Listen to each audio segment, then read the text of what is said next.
नमस्कार साथियों, ड्रायर्स में आपका स्वागत है। जैसा कि हमारा टॉपिक चल रहा था, मैं एक दिन छोड़ के एक दिन जेके पढ़ाता हूँ, एक दिन हमारे मैथ्स, और मैं चाह रहा हूँ कि मैं इंग्लिश भी चालू करूँ, हिंदी भी चालू करूँ, ताकि हमारा कोर्स कंप्लीट हो।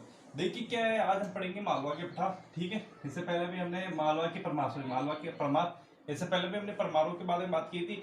ये जो है परमारों की दूसरी शाखा है। ठीक है, तो परमारों के बारे में मैं पहले बता चुका हूँ। आज हम बात करेंगे परमारों, मालवा के परमार। इनकी जो राजधानी है वो उज्जैन धारानगरी हुई। क्या हुई? उज्जैन धारानगरी।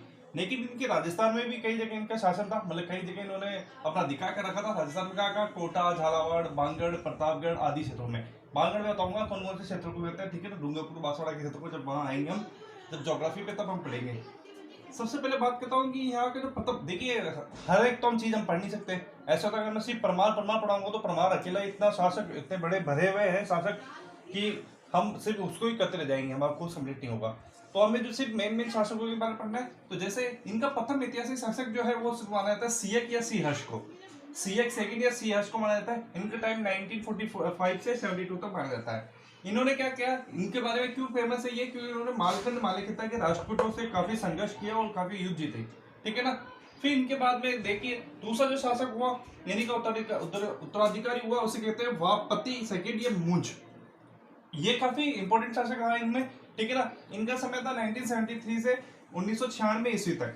उपाधि सबसे पहले बात करते हैं कि इनको कौन कौन सी उपाधि दी गई है। शिव वल्लभ और पृथ्वी वल्लभ। तो जहां वल्लभ दिख जाए परमाणु में देख लेना कि वाजपेयी सेकंड है।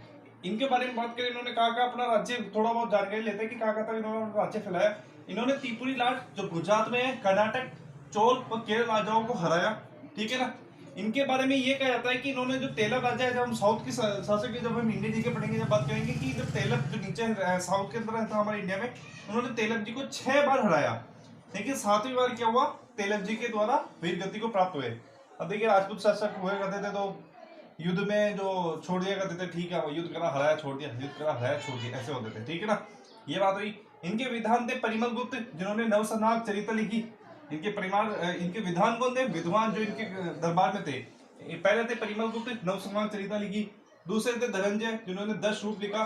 तीसरे थे धनिक, जिन्होंने यशो रूप पावलोक लिखा। ठीक है, ये इनके 3 विधान आपको ध्यान रखने हैं। अनेक झीलें बनाई इन्होंने, बहुत झीलें बनाई, लेकिन अभी वो वर्तमान स्वरूप में नहीं है। एक वर्तमान स्वरूप में एक झील है इनके नाम से। ठीक है ना, जिन्हें मुंज सागर, देखिए इनको मुंज भी कहते हैं ना, जिन्हें मुंज सागर ये धारा कहते हैं, आज भी विद्वान है। इनका उत्तराधिकारी कौन हुआ, सिंधुराज।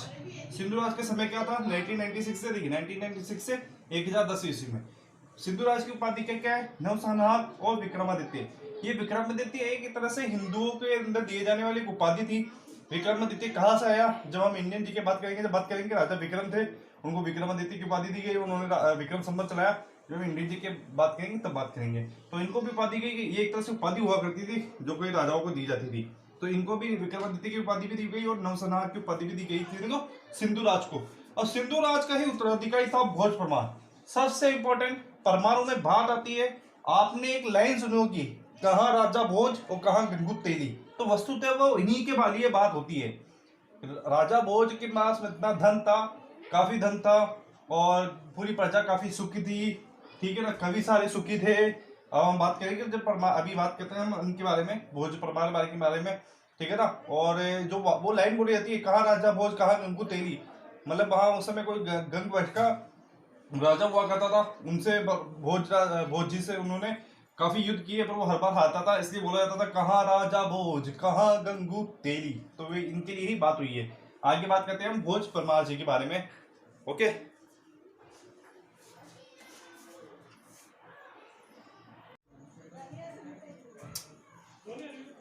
देखिए ये है, अब पढ़ रहे हैं हम भोज परमार के बारे में, जिनके बारे में देखिए क्या मैंने पहले बताया था। भोज परमार का टाइम रहा 1010 ईस्वी से 1055 ईस्वी तक। इन्होंने क्या किया, सबसे पहले बात करते हैं, इन्होंने कल्याणी के पश्चिम चालुक्य शासक विक्रमादित्य फोर्थ एवं चेंदी के कल्याणी शासक गांगदेव को हराया। मैंने बताया था विक्रमादित्य एक उपाधि है, तो ये समझ लीजिएगा ये विक्रमादित्य बार बार क्यों आ रहा है, ये एक उपाधि है। ठीक है ना। चेंदी के कल्याणपुरी शासक गंगदेव को हराया, और इन्होंने बिहार के पश्चिम भाग पर भोज परमार का अधिकार था। ये पता चलता है कि बिहार तक इनका अधिकार था। ठीक है ना। और आसपास के प्रदेश भी जो कहलाता वो भोजपुर कहलाता है ना, भोजपुर कहलाया। भोपाल के दक्षिण में इन्होंने भोजपुर नामक एक कस्बा बसाया, एक नगर बसाया भोजपुर नामक, अभी भी है जो। ठीक है। चित्तौड़, ये बहुत इंपॉर्टेंट लाइन है कि चित्तौड़ में त्रिभुवन नारायण के शिव मंदिर का जो निर्माण है किसने कराया? भोज परमार जी ने कराया।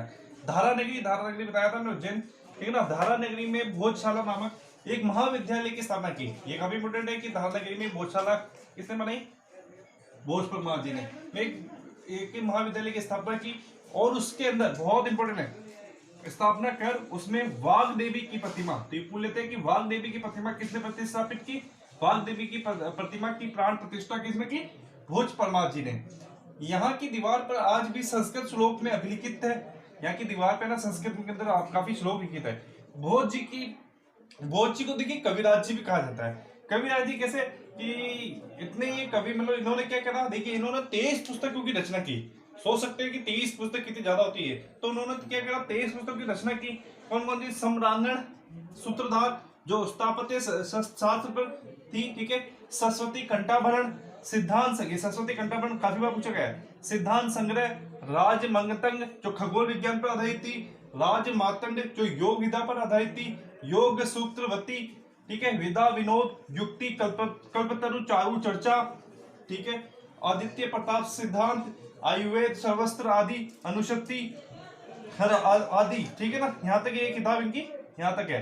ये इतने मतलब इतने कवि थे, इतने ज्ञानी थे, ठीक है ना, और इतने महान राजा थे कि ये अनुसूची चल पड़ी कि वो हर एक पंडित को, हर एक विद्वान को उनके हर एक श्लोक पर 1 लाख मुद्राएं भेंट करते थे। देखिए अनुशक्ति क्या है? अनुशक्ति है कि वह हर कवि को एक श्लोक पर 1 लाख मुद्रा प्रदान करते थे। इनकी मृत्यु पर पंडितों ने एक संस्कृत में श्लोक भी पढ़ा। संस्कृत के श्लोक मत लिखने से मतलब नहीं है, मैं उनका मतलब बता रहा हूँ आपको सीधा।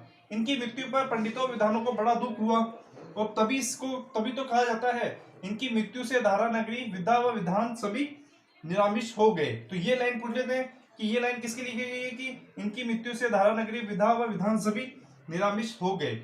इनके पुत्र का नाम था जय सिंह, जिनका शासक 1055 से 70 तक रहा। पर इस समय मालवा के परमारों की शासक की शक्तियां क्षीण हो गई, ये थोड़े कमजोर शासक साबित हुआ, और धीरे धीरे चल के मालवा पर 1305 के अंदर दिल्ली के अलाउद्दीन खिलजी ने मालवा पर अपना अधिकार प्राप्त कर लिया। ठीक है, अधिकार मतलब प्राप्त क्या कर लिया? अधिकार ले लिया, आक्रमण करके अधिकार अपना ले लिया। तो देखिए ये हुए हमारे परमार, मालवा के परमार भोज परमार जी के बारे में हमारी बात खत्म। ठीक है, तो आपने जैसे अपना जो थंबनेल है उसके अंदर भोज परमार जी की अपने जो है मूर्ति कई जगह स्थापित है, वो आपने देख ली होगी। ठीक है ना, तो थैंक यू। मेरी वीडियो कैसा लगा लाइक कीजिएगा, सब्सक्राइब कीजिएगा।